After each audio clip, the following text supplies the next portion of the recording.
The question, I didn't finish answering the question from last time. I think it's probably going to take a few sessions, but it was about how do we instill a strong Muslim identity in our children.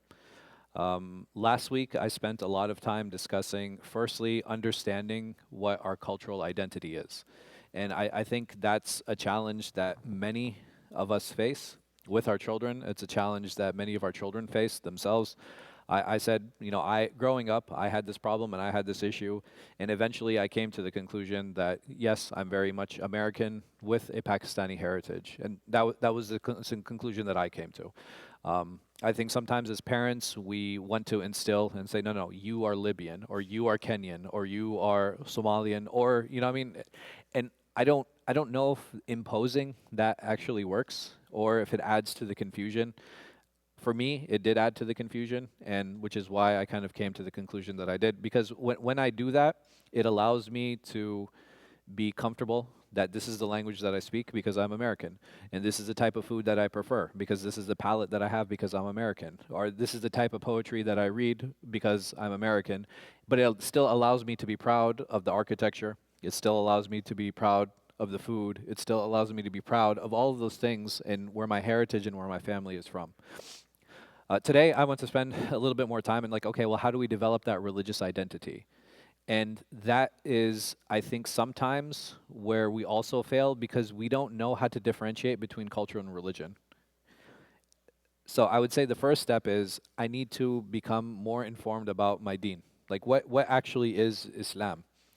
And Islam is not, okay, well, you need to stand at this time and you need to greet in this way or you need to talk in this way. No, no, no. Islam, I would say very summarily, is Hadith Jibreel. The five pillars of Islam, the six pillars of Iman, understanding that there is ihsan with Allah subhanahu wa ta'ala, and that goes up and down.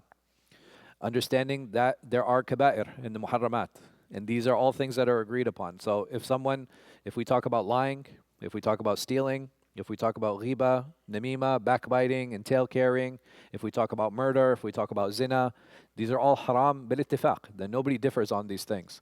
This is what Islam is. Simply, this is Islam. Anything that is outside of these is up for discussion. And I want to make that point. I want to be very clear. Anything outside of these is up for discussion. Like, how long should your beard be?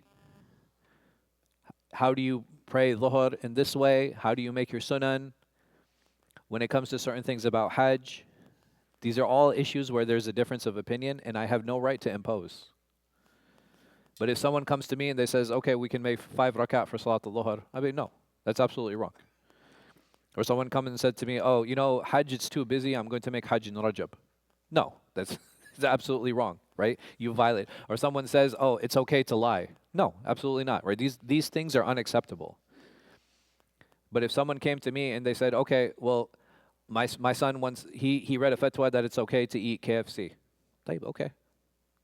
Yeah, what is the scholar's ruling on that, an issue on that? It's like, okay, no, he actually said it's fine. Maybe I don't take the position and I don't agree. Okay, but again, it's a difference of opinion. If my son came to me and he said, I want to eat pork, no, then this is where we have a discussion because there is no difference of opinion on this. Or if you talk about music, my son says that music's okay, or my daughter says that music's okay. Okay, who said that? Well, he said this scholar, and these are the reasonings, and these are the proofs. Okay. Maybe I don't think it's okay. We have to understand where to draw these lines. We have to understand what is culture and what is religion. Because like I said, religion, these are the things that are defined. And it's very clear. Anything outside of that is up for discussion. And if I'm unclear about something, if my son or my daughter or my spouse, they read something and they say, hey, what about this? It doesn't make sense for me to argue. Why? How many people here have studied Islam academically? How many of us went to madrasa? How many of us went to a college? How many of us went to alamiya? How many of us got a degree in Islamic studies? If I do not, what is my role and what is my job? I go to a scholar. I make an appointment with the imam. Sit down and be like, Sheikh, yani we're having this issue and we're discussing this. Like, what is the ruling? What is the hukum? Who's right? Who's wrong? Or is there room to have this conversation? Ahlan wa sahlan. I have no problem. Let's sit down. Let's talk about it. My son thinks organ donation is okay. I don't think it's okay. طيب, okay, let's sit down. Let's talk about it. Yeah, again, this does not fall into those categories. So understanding what to let go of and what to hold on to, this is something that is really important because even part of our culture is, okay, this is the madhab of my country. This is where we do and this is what we practice. Why does my son have to follow that madhab? Why does my daughter need to follow that madhab? And that's hard, right? Because we as parents, we have pride, and part of our pride is we want to pass on what we taught. And I respect that. I get that. But the reality is do I want my child to hold on to my madhab or do I want them to hold on to the deen? This is something I want us all to think about. Is it important for my child to be a Hanafi Pakistani because that is where my heritage is? Or is it important for my child to be Muslim and he might be American Maliki? It's very different than maybe how I am and how I grew up. Like, is he praying? Is he fasting? Is he honest? Is he upright? Is he respectful? Like we have to understand like what our priorities are. And if my son disagrees with me on a religious issue, like does it fall into the boundaries of khilaf or not? And if it falls into those boundaries of khilaf, I have to learn to respect that. And there are a few benefits in that. When I respect the khilaf, then I'm teaching my son how to respect. And if I teach him how to respect, it becomes easier for him to respect me.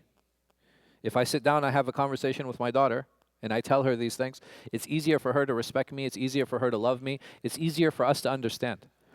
And there's certain things I don't need to agree to. If my daughter, she said to me and she tried to convince me that, okay, your baba smoking is makruh. I said, okay, I agree.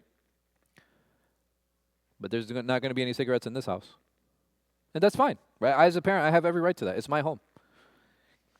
But are there certain issues that are, if she's respectful, right? If she's praying, if she's doing all things, there are things that we did growing up that my parents didn't like, right? All of us. I know every single one of us here, there are things that we did that our parents were not happy with. But it doesn't mean that we have a bad relationship with them. Because there's a big difference between disagreeing and disobeying.